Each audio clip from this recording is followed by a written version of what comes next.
அங்கன்வாடி சகோதரிகள் அனைவருக்கும் வணக்கம். சட்டமன்ற தேர்தலை எதிர்கொண்டிருக்கும் இந்த தருவாயில் தமிழக அரசிடமிருந்து நாம் பெற்றுக்கொண்ட சலுகைகள், அதாவது அங்கன்வாடி சகோதரிகள் பெற்றுக்கொண்ட சலுகைகளை பற்றி உங்களிடையே என்னுடைய கருத்துக்களை பகிர்ந்து கொள்வதற்கு வாய்ஸ் ஆஃப் எல்பிஎஃப் மூலம் எனக்கு ஒரு வாய்ப்பு கிடைத்தது நினைத்து நான் மகிழ்ச்சி அடைகின்றேன். கடந்த ஆட்சி காலத்தில் நம்முடைய கோரிக்கைகள் அனைத்தும் ஏற்றுக்கொள்ளப்படவில்லை, நிராகரிக்கப்பட்டன.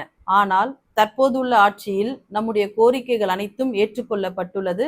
அதன் மூலம் நம்முடைய அங்கன்வாடி சகோதரிகள் பயனடைந்திருக்கிறார்கள். சகோதரிகளே, நம்முடைய ஐசிடிஎஸ் திட்டத்துல சீனியாரிட்டி லிஸ்ட் வெளிப்படைத்தன்மையானது இல்லாம இருந்தது. ஆனா நம்முடைய கோரிக்கையை ஏற்று இப்பொழுது வெளிப்படைத்தன்மையான சீனியாரிட்டி லிஸ்ட் வெளியிடுறாங்க. அது மூலமா 1838 சகோதரிகள் இப்போ மேற்பார்வையாளர் நிலை 2க்கு பதவி உயர்வு பெற்று சென்றிருக்கிறார்கள். நம்முடைய மையங்களுக்கு நாம பயன்படுத்துற கேஸ் சிலிண்டருக்கு நம்முடைய பணத்தை கொடுத்துதான் நாம சிலிண்டர் வாங்கிட்டு இருந்தோம். அப்ப கூட அந்த ஆட்சியில நமக்கு பாதி தொகை தான், அதாவது நம்ம 900 ரூபாய் கொடுத்து சிலிண்டர் வாங்கினோம்னா 400 ரூபாய் தான் நமக்கு திரும்ப கொடுத்தாங்க. இந்த ஆட்சியில நம்முடைய முழு தொகையையும் நாம பெற்றுக்கொள்கின்றோம். சகோதரிகளே, இதுவரைக்கும் நமக்கு கோடை விடுமுறை என்பதே இல்லாம இருந்தது.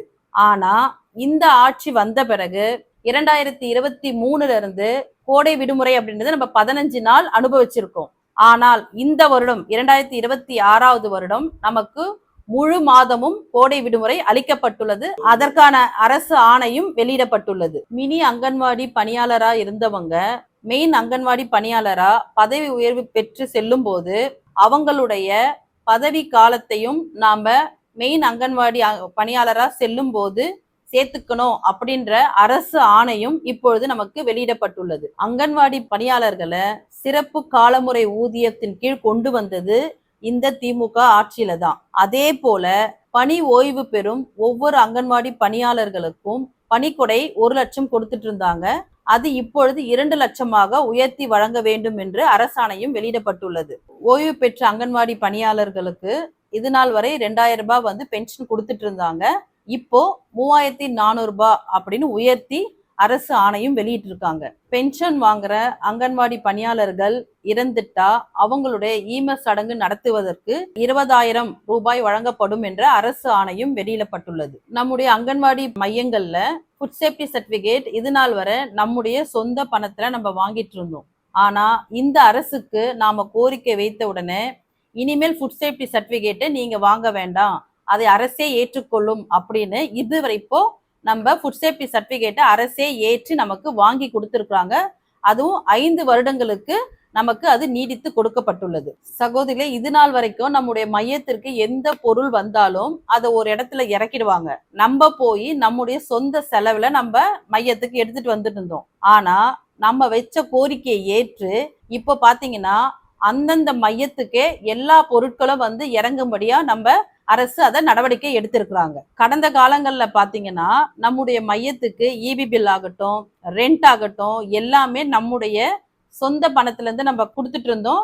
அதற்கு பின்னாலதான் நமக்கு அந்த தொகை நமக்கு வரும்.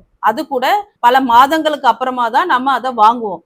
ஆனா நம்ம வைத்த கோரிக்கை ஏற்று இந்த அரசு இனி நீங்க இபி பில்லும் கொடுக்க வேண்டாம், ரெண்டும் கொடுக்க வேண்டாம், அதை அரசே ஏற்றுக்கும்னு சொல்லி இப்ப இபி பில்லும் ரெண்டுமே அரசே எடுத்து நடத்துறாங்க. சகோதரிகள் அனைவருக்குமே தெரியும், நம்முடைய சம்பளத்துல ஜிபிஎஃப்க்கு ஒரு அமௌண்ட் பிடிக்கிறாங்க.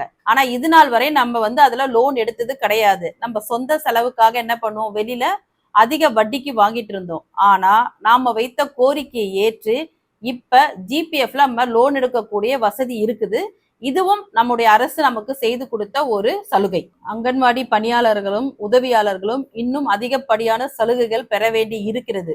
எண்ணன்றி கொன்றார்க்கும் உய்வுண்டாம், உய்வில்லை செய் நன்றி கொன்ற மகருக்கு என்ற வள்ளுவருடைய வார்த்தையை நாம் மனதில் வைத்து சிந்திப்போம், செயல்படுவோம்.